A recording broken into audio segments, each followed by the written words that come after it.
भारतीय लोक साहित्य में भी स्वतंत्रता के संघर्ष के स्वर अखिल भारतीय स्तर पर सुनाई देते हैं। वास्तव में लोक साहित्यकार भी अपने सामाजिक सरोकारों के कारण जागरूक प्रतीत होता है, समर्पित प्रतीत होता है और उसे चिंता है अपनी लोक संस्कृति की रक्षा की।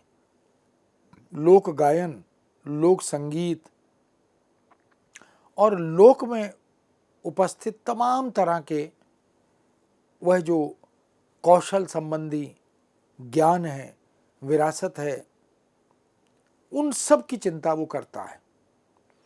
भोजपुरी जन साहित्य से ये ज्ञात होता है कि कुंवर सिंह का संघर्ष अंग्रेजों से होता है, जिसमें कुंवर सिंह की मानसिकता जनता के बीच व्याप्त उनका सामाजिक आधार और समाज तथा राष्ट्र को बचाने की चिंताएं स्पष्ट रूप से उकेरी जाती हैं, उभर कर आती हैं। एक प्रसंग है जिसमें यह बताया गया है कि कुंवर सिंह भी मंगल पांडे और पीर अली की फांसी के बाद जनता की बेचैनी और असंतोष के साथ अपने को जोड़ लेते हैं और उनके मन में भी अंग्रेजों के प्रति विद्रोह की भावना पनपने लगती है। अपने मन में व्याप्त बेचैनी, असंतोष और विद्रोह की भावना को कुंवर सिंह अपने छोटे भाई अमर सिंह के साथ बांटते हैं। साथ ही इस गीत में उस ऐतिहासिक तथ्य की अर्थात उस चर्बी वाले कारतूसों का भी उल्लेख है जिसके चलते मंगल पांडे को फांसी दी गई थी। हम जानते हैं कि 1857 की क्रांति का मूल आधार यही था कि हम पर काबिज, हम पर शासन करने वाले अंग्रेज हमें ऐसे कारतूसों को मुंह से खोलने के लिए बाध्य कर रहे थे जिन पर चर्बी चढ़ी हुई थी। लिख लिखी पतिया भेजले कुंवर सिंह, सुनहो अमर सिंह भाई, चंबवा के टोटवा दांत से कटावे, छतरी धर्म नसाई। ये जो चमड़े की का जो एक टोपी है उस पर उसको दांत से काटने का अगर हम क्रम करें, कार्य करें तो जो क्षत्रिय धर्म है उसका नाश हो जाता है। इसलिए कुंवर सिंह अपने भाई को कह रहे हैं, लिख लिखी पतिया भेजले कुंवर सिंह, सुनहो अमर सिंह भाई, चमवा के टोटवा दांत से कटावे, छतरी धर्म नसाई, बात के खातिर बाबू कुंवर सिंह, ले ले फिरंगिया से रार हो भाई। इस बात के कारण कुंवर सिंह अंग्रेजों से, फिरंगियों से बार बार युद्ध का आह्वान करते हैं, संघर्ष करते हैं और ये कहते हैं कि हम ये अपने मुख से ये जो पशु चर्बी से बनी हुई कारतूस हैं इनको खोलेंगे नहीं। कुंवर सिंह के राष्ट्रीय स्वाधीनता आंदोलन को लेकर आम जनता कितनी उत्तेजित हो गई, कितनी उत्साहित थी, इसका अंदाज़ा भोजपुरी कविताओं के माध्यम से सहज ही लगाया जा सकता है। मनोरंजन प्रसाद सिंह ने अपनी चर्चित कविता कुंवर सिंह में उसी घटना का उल्लेख किया है जिसमें गंगा नदी पार करते हुए कुंवर सिंह के दाहिने हाथ में अंग्रेज़ों की गोली लग गई थी और बाएं हाथ से तलवार लेकर वो दाहिना हाथ काट कर उसे गंगा में प्रवाहित कर देते हैं। दुश्मन तट पर पहुँचे गए जब कुंवर सिंह करते थे पार, गोली आकर लगी बाह में दायां हाथ हुआ बेकार, हुई अपावन बाहुजान बस काट दिया लेकर तलवार, ले गंगे यह हाथ आज तुझको ही देता हूँ उपहार। अब ये जो एक संकल्प है, देश के प्रति मर मिटने की जो भावना है, यह जो शत्रुओं से संघर्ष करने, उनसे युद्ध करने, उनका मुकाबला करने का एक सुविचार है, वो इस कविता के माध्यम से व्यक्त होता है। दुश्मन तट पर आ गए और कुंवर सिंह जब नदी को पार कर रहे हैं तो दुश्मनों के आक्रमण से उन्हें गोली लग जाती, गोली आकर लगी बाह में दायां हाथ हुआ बेकार। तो जो दायां हाथ है उसमें गोली लगती है और गोली लगने से उनका हाथ बेकार हो जाता है। हुई अपावन, अब वो गोली जो पशु चर्म से निर्मित है वो जब आकर लगती है तो अपावन कर देती है, यानी जो पवित्रता है उसको नष्ट कर देती है। बस काट दिया लेकर तलवार। फिर कुंवर सिंह अपनी तलवार लेते और जिस पर गोली लगती है उस हाथ को काट कर वो माँ गंगा को अर्पित कर देते हैं। ले गंगे यह हाथ आज तुझको ही देता हूं उपहार, वीर भक्त का वही जाह्नवी को मानो नजराना था, सब कहते हैं कुंवर सिंह भी वीर बड़ा मर्दाना था। ऐसा सब लोग मानते हैं, कहते भी हैं कि वही वीर कुंवर सिंह जिसने अंग्रेजों की गोली लगने पर अपना हाथ काट दिया था, वो वास्तव में माँ गंगा को एक नजराने के रूप में, एक भेंट के रूप में अपना हाथ काट कर प्रवाहित कर देता है। तो कुंवर सिंह वास्तव में राष्ट्रभक्त थे, देश प्रेमी थे और बड़े मर्दाना व्यक्ति थे। ऐसी घटनाओं का भोजपुरी समाज पर गहरा असर दिखाई देता है और वहाँ के लोग इन गीतों का उल्लेख राष्ट्रवादी दृष्टि से खूब करते हैं, समूह गान में करते हैं। स्वतंत्रता आंदोलन में सुखदेव, भगत सिंह ऐसे लोक कवि का नाम भी, और सुखदेव भगत नाम के लोक कवि जो इस तरह के हमारे स्वतंत्रता सेनानियों को नमन करते हैं, प्रणाम करते हैं, ऐसे लोक के कवि सुखदेव भगत भी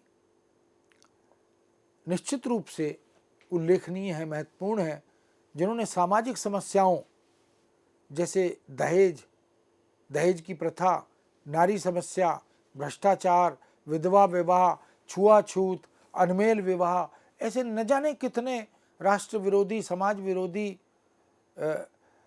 इन तमाम आचरणों पर प्रहार किया, उनके विरुद्ध अपनी आवाज़ उठाई। सुखदेव की भाषा भोजपुरी भाषा थी। वे अपनी इसी भाषा में लोकोक्तियाँ, उपदेश गीत, लोक कथाएं नियमित रूप से कहते थे, लिखते थे। सन 57 की क्रांति के समय कम उम्र के होने के बावजूद वे घूम घूम कर अपने शिष्यों को इस आंदोलन में जोड़ते थे, इसमें शामिल होने के लिए उत्साहित और प्रेरित करते थे। सुखदेव भगत एक पिछड़ी जाति से जुड़े हुए थे। इनका जीवन स्तर सामान्य किसान से भी भिन्न था, इसलिए इनको अपने जीवन में जटिल और कठिन समस्याओं का सामना करना पड़ता था। फिर भी इन्होंने अपने उपदेश, अपने गीत, इनके माध्यम से औपनिवेशिक राज की, स्थानीय प्रशासन के भ्रष्टाचार और दमन के प्रति अनंत प्रतिक्रियाएं व्यक्त की हैं। ये सरकार के कर्मचारियों पर व्यंग किया करते थे। उस समय जो शासक हम पर काबिज थे, अंग्रेज हम पर काबिज थे, अंग्रेज़ों की सरकार में काम करने वाले अधिकारी कर्मचारी जो उनके इशारों पर नाचते थे, जो शासकों के कहने पर भारतीयों के प्रति अपना ऐसा आचरण प्रकट करते थे जो आपत्तिजनक था, चिंतनीय था, उन पर व्यंग्य भी खूब किए। गांव की तत्कालीन स्थिति को समझने के लिए उनकी एक कहावत बड़ी प्रचलित है, हमारी गरीब वन के चूस के बाप बनल मूस के। हमारी गरीब वन के चूस के बाप बनल मूस के। ओरल हिस्ट्री जो लिखी गई है उसको जब डिजिटलाइज किया गया तो उसी में इसका उल्लेख मिलता है। यानी हम गरीबों को चूस कर इतने मोटे हो गए अंग्रेज लोग कि मूस के पिता के समान दिख रहे हैं। इस तरह सुखदेव भगत ने अपने गीतों और अपनी कहावतों में, अपनी लोकोक्तियों और अपने मुहावरों में स्थानीय तंत्र के प्रति खीज व्यक्त की, क्रोध व्यक्त किया और प्रतिरोध की भावना भी उद्घाटित की। राष्ट्रीय चेतना को जगाने में हमेशा नारायण की खड़ी बोली में लिखित कविता, लेख तथा साहित्यिक रचनाओं का योगदान मुख्य माना जाता है, जिसमें उन्होंने अंग्रेजी शासन की दमनकारी नीतियों के खिलाफ जनता के अंदर राष्ट्रीयता और भारतीयता का अलख जगाया। महेश नारायण ने भारतेंदु हरिश्चंद्र की कविता लेखन संबंधी ब्रजभाषा की अवधारणा के खिलाफ जाते हुए खड़ी बोली हिंदी में काव्य लेखन शुरू किया। 1881 में बिहार बंधु में स्वप्न कविता का प्रकाशन हुआ था। यह एक महत्वपूर्ण रचना है जो 1857 के बाद की सामाजिक और राजनीतिक स्थितियों, घटनाओं और कविता के बीच एक द्वंद्वात्मक रिश्ता कायम करती है। यह कविता सामाजिक, धार्मिक रूढ़ियों और मान्यताओं से टकराते हुए जनता की सुरक्षा, अभिव्यक्ति की स्वतंत्रता और ब्रिटिश साम्राज्यवाद से राष्ट्र की मुक्ति की कामना जैसे ऐसे अनेक मुख्य प्रश्न, मुख्य सवाल खड़े करती है।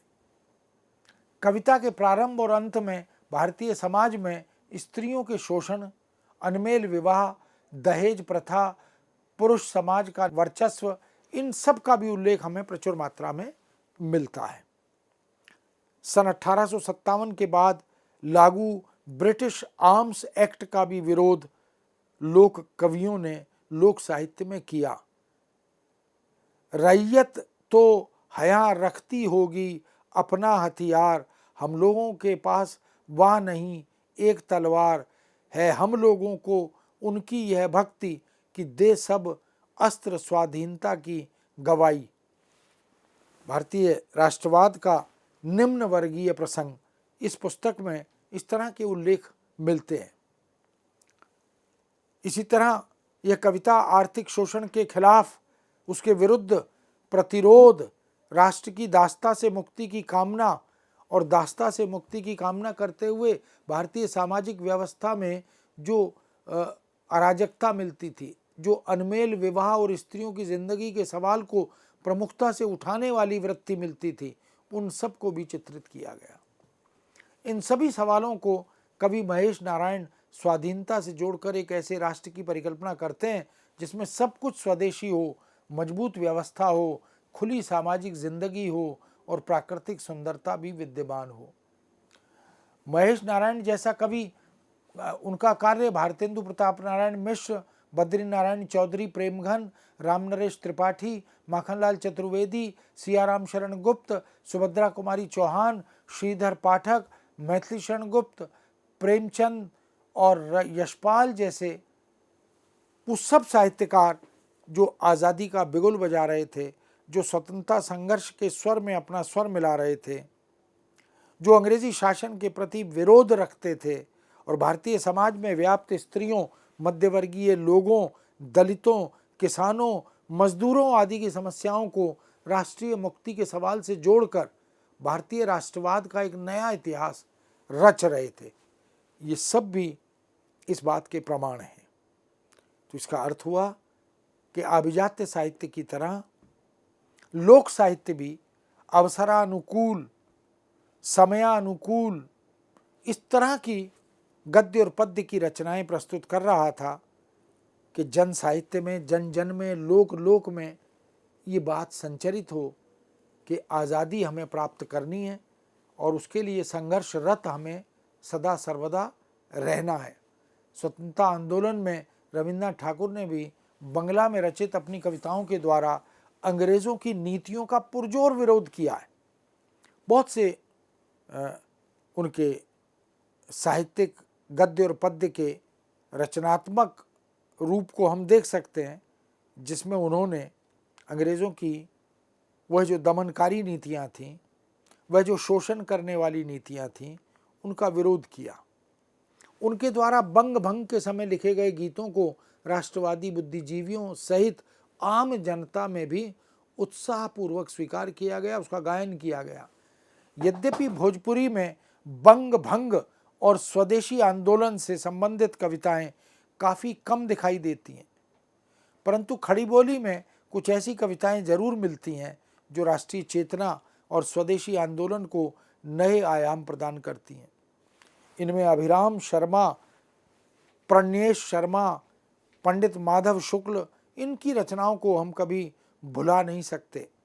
माधव शुक्ल की अधिकांश कविताएं तो ब्रिटिश सरकार द्वारा प्रतिबंधित कर दी गई थीं, किंतु इन्होंने वीर बंधु, दास्ता, धन्य, आर्यकुल, वीर लाजपत, नरवर श्रीयुत जैसी न जाने कितनी देशभक्तिपरक कविताओं की रचना की। इनमें से ज़्यादातर कविताओं का प्रकाशन बालकृष्ण भट्ट द्वारा संपादित पत्रिका हिंदी प्रदीप में हुआ, जो राष्ट्रवादी बुद्धिजीवियों और लेखकों के बीच लोकप्रिय पत्रिका बनकर आई। हिंदी प्रदीप में प्रकाशित माधव शुक्ल की कविता का एक उदाहरण हम देख सकते हैं, जिसमें वो कहते हैं, वीर बंधु है कौन देश में, कौन बुद्धि बलशाली है। वीर बंधु है कौन देश में, कौन बुद्धि बलशाली है। यदि विचार देखो तो भाई आर्य पुरुष बंगाली है। कौन स्वदेशी सेवक सच्चे, कौन सुदृढ़ प्रण पालक है। बुद्ध जनों यह कहना होगा बंग देश के बालक है। इस तरह नरेश चंद्र चतुर्वेदी ने चर्चित राष्ट्रगीत का जो संग्रह किया, उसमें इस तरह के गीतों को भी समाहित किया। स्पष्ट रूप से ये कविताएं स्वतंत्रता आंदोलन की उस चेतना की ओर संकेत करती हैं जो बंग भंग के कारण उत्पन्न होती है। इन कविताओं में राष्ट्रवादी नेताओं का भी चित्रण होता है। जब कवि इन राष्ट्रवादी नेताओं का उल्लेख अपनी रचनाओं या गीतों में करता है, तो पुलिस उन राष्ट्रवादी नेताओं को पकड़ लेती है और जेल में डाल देती है। तब जनता दुखी हो जाती है और उसे लगने लगता है कि अब स्वराज नहीं मिलेगा, अब ना मिली हैं स्वराज। शौकत अली, लाला लाजपति, अबर सियारन दास, ई सब वीर पड़े जेल खनवा, अब न मिलही स्वराज। ये जो चिंता है स्वराज की प्राप्ति की, ये जो उत्कट इच्छा है, उसका प्रमाण हमें इस तरह की कविताओं में, गीतों में मिलता है। भोजपुरी में रचित इस कविता में बंग भंग और उसके बाद की तमाम घटनाओं का चित्रण या वर्णन है, जिसमें सारे राष्ट्रवादी नेताओं को पुलिस पकड़ कर ले जाती है और जेलों में डाल देती है। तब तरह तरह की सजाएं भी सुनाई जाती हैं। अंग्रेज़ों के शोषण के कारण जनता भूख से बेहाल है, किसानों की हालत खराब हो गई है। अपनी बदहाली की स्थिति और दुख को जनता बार बार अभिव्यक्ति प्रदान करती है। इस युग के माध्यम से जनता की मार्मिक स्थिति को हम समझ सकते हैं। हो गईली कंगाल हो विदेशी, हो गईली कंगाल हो विदेशी, तोरे रजवा में सोने की थारी, जहाँ जेबना जेवत रहनी, कटवा के डोकियों के भैली मुहाल। भारत के लोग आज दाना बिनु तरसे भैया, लंदन के कुतवा उड़ावे मजा माल, हो विदेशी तेरे रजवा में। अब ये जो गीत है, ये वास्तव में समाज की, देश की दुर्दशा को चित्रित करता है। यानी हमारे देश के नागरिकों के प्रति अंग्रेज़ों का, शासकों का जो आचरण और व्यवहार था, उस पर एक आक्रोश इन गीतकारों के माध्यम से प्रकट होता है। जब राष्ट्रीय आंदोलन में सरकार तिलक, लाला लाजपत राय जैसे राष्ट्रवादी नेताओं को पकड़कर जेल में डाल रही थी, तो उसका गहरा असर जनता पर पड़ रहा था।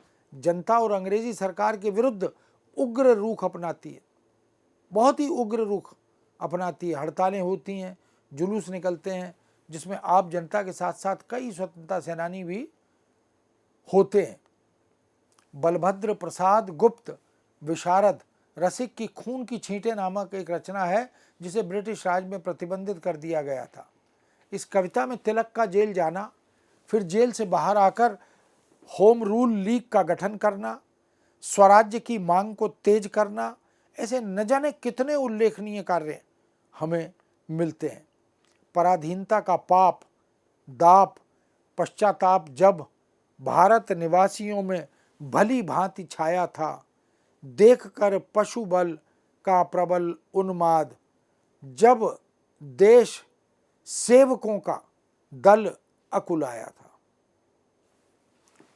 नीति का महत्व जब बम बरसाने में था, करुण कथा को अत्याचार ने छिपाया था, रसिक फिरंगियों का गर्व हमने हरने को तब शांत क्रांतिकारी श्री तिलक देव आया था। इस तरह के गीत, इस तरह की कविताएं उस युग में प्रचुर मात्रा में लिखे गए। जन सामान्य को उनका आह्वान करते हुए जागृत किया, उन्हें घर घर से निकाला। स्वतंत्रता आंदोलन में गांधी जी का आगमन एक बड़ी घटना के रूप में देखा जाता है। अफ्रीका से लौटने के बाद गांधी जी ने स्वाधीनता आंदोलन की डोर को अपने हाथ में ही रखा था। साबरमती आश्रम की स्थापना, चंपारण सत्याग्रह, रॉलेट एक्ट के खिलाफ सत्याग्रह और देशव्यापी हड़ताल, असहयोग आंदोलन आदि घटनाओं ने गांधी को जनता के बीच लोकप्रिय नेता बना दिया था। उस समय जनता के मानस में सिर्फ एक ही छवि उभर कर आ रही थी और वह थी गांधी जी की। गांधी तो निर्धन राम जैसे जनकवि ने उनको लेकर कहा, गांधी में गुण बहुत हैं, सदा लजीले नाम, दीन दुख दरिद्र भगावे और बनावे काम। आगे गांधी का चित्रात्मक रूप प्रस्तुत किया। हाथ में लाठी, सोहे कंठ में पुकार, हो मेरे गांधी कैसे मैं भव करूंगा पार।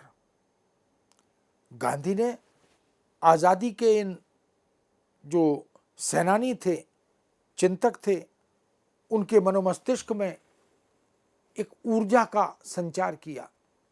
हाथ में लाठी, सोहे कंठ में पुकार, हो मेरे गांधी कैसे मैं भव करूंगा पार। इन गीतों में एक पीड़ित मन की कथा है। इसी समय कवि कैलाश भी अपनी व्यंग्यात्मक और विनोदपूर्ण तुकबंदी के द्वारा जनमानस में राष्ट्रीयता की भावना का संचार कर रहे थे। कवि कैलाश ने कुछ समय अंग्रेजी सेना में भी नौकरी की थी, लेकिन कुछ समय में ही भारतीय सैनिकों के प्रति अंग्रेज अफसरों के दुर्व्यवहार को देखकर वो तंग आ गए और दमन तंत्र की सच्चाई समझकर उन्होंने अपने को सेना से अलग कर लिया। इसके बाद वे राष्ट्रीय आंदोलन में शामिल हो गए। कवि कैलाश 1921 के बाद विभिन्न तरह से स्थानीय राष्ट्रवादी संघर्ष में सक्रिय भूमिका निभाते दिखाई देते हैं।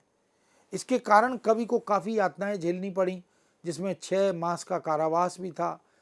कवि की इन पंक्तियों में अंग्रेजी शासन के प्रति तीव्र आक्रोश व्यक्त होता है।